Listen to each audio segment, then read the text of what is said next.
Hi అండి, అందరికీ నమస్తే. Welcome back to my channel. Happy Sunday. ఏంటి ఇన్ని కూరగాయలు ఏం చేస్తుంది హైమా అని చూస్తున్నారా? సండే కదా అండి, మేము ఎవ్రీ సండే మాకు ఇదొక రిచువల్ లాగా. శేషు మార్నింగే మార్కెట్కి వెళ్ళి కూరగాయలన్నీ తీసుకొచ్చేస్తారు.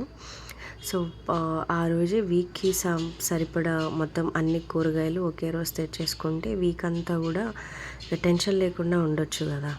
సో ఎన్ని డేస్కి ఎన్ని కూరగాయలు పడతాయి అవన్నీ చూసుకొని ముందే తెచ్చేసుకొని అన్నీ కూడా వాటికి సెపరేట్ చేసేసుకొని ఒక్కొక్క కవర్లో పెట్టేసుకొని ఫ్రిడ్జ్లో పెట్టేసుకుంటే ఇంకా నాకు మార్నింగే లేచి వాళ్ళకి క్యారియర్ అది వండినప్పుడు టెన్షన్ లేకుండా ఉంటుంది.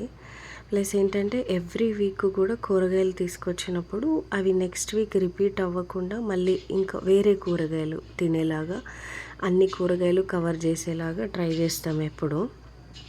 శేషు అయితే ఎవ్రీ సండే మార్నింగ్ వెళ్ళి కూరగాయలు తీసుకొచ్చేసి ఆఫ్టర్నూన్కి అన్నీ సర్దేసి చాలా హెల్ప్ చేస్తారు నాకు. మీరే చూస్తున్నారు కదా, అన్నీ కూడా వాటికి సెపరేట్ చేసేసుకొని ఒక కవర్లో పెట్టేసుకొని. ప్లస్ ఏంటంటే ఆకుకూరలు అయితే కంపల్సరీ తీసుకొస్తాడు, అట్లీస్ట్ ఒక 2 to 3 లీఫీ వెజిటబుల్స్.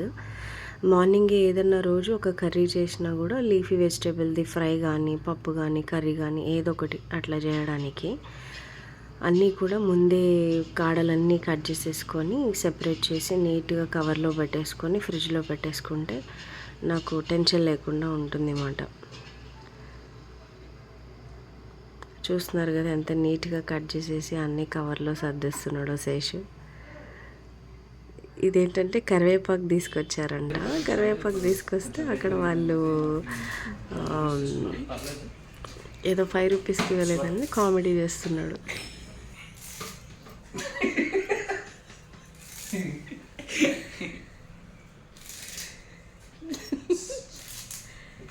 మరి బేర వాడలేదా శేషు?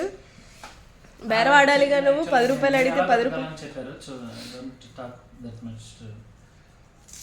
ఇంకా నెక్స్ట్ నేనేం మాట్లాడలేదు. ఇప్పుడు ఇది కూడా ఏంటంటే కరేపాకు నేను ఇది ఓకే మా పాప కొడుకుందండి. నేను ఎప్పుడు ఒక కంట కనిపెట్టుకుంటూ ఉంటాను.